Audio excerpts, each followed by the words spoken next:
The world is marking a grim milestone. It has officially been 1 year since the Hamas terror attack on Israel, and more than 1,200 people were murdered, hundreds held hostage. The war that has followed that attack has been brutal, taking thousands of lives and creating a humanitarian crisis. Just moments ago, Vice President Kamala Harris planted a memorial tree outside of her residence, the Naval Observatory, to honor the victims. And earlier today, President Joe Biden held a candle lighting ceremony at the White House. Vice presidential candidate and Senator J.D. Vance spoke at the Standing with Israel rally. It was on the National Mall earlier today. And former President Donald Trump will speak in Miami at 6:30 tonight. Meantime, there are two different events at the University of Maryland today. One group is remembering the victims and calling for the release of hostages held by Hamas. Another group is holding a vigil for Palestine after winning a court battle. Yeah, our Lionel Donovan is on the campus right now. And Lionel, what's it been like there all day today? Good afternoon, Lorenzo. Well, after that weeks-long legal battle, students for justice in Palestine have been out here on University of Maryland's campus all day holding that rally, although it has been under increased security. As you can see right here, the barricades have basically been marked off half of the yard here, and we have been seeing increased security both from the campus and from police. However, the students have spent most of the day giving speeches and flying flags in remembrance of Palestinians. Meanwhile, the university's Jewish Student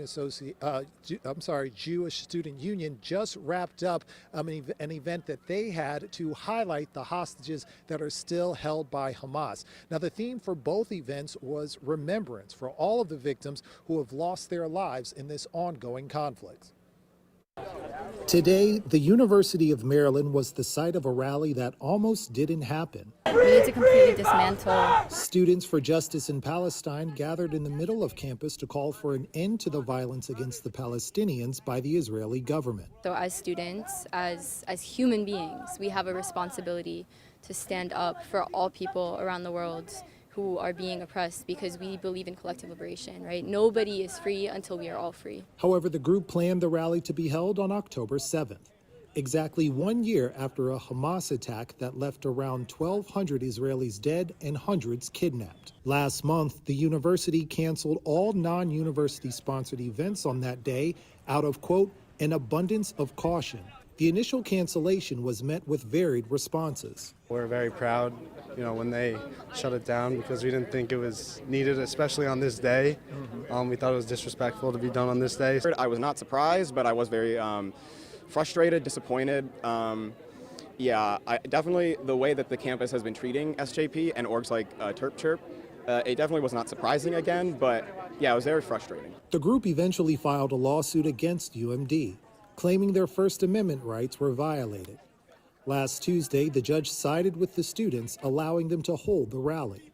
Meanwhile, other students are stopping today to take time to mourn those lost in Hamas's attack. Our community needs to come together and mourn, and so that's just what I've been focused on in the weeks leading up to today, is making sure that my community has a space where they feel safe and comfortable to grieve and come together.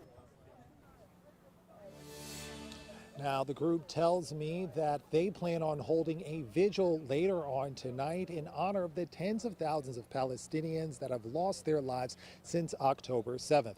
However, I'm also told that the Jewish Student Union will hold a vigil of their own to honor the hundreds who were killed by Hamas, and to also call for the release of the dozens of hostages that are still being held to this day.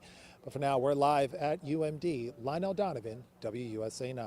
Yeah, there are many remembrances being held today, and we'll be continuing to follow them later on this evening, too. Lionel, thank you.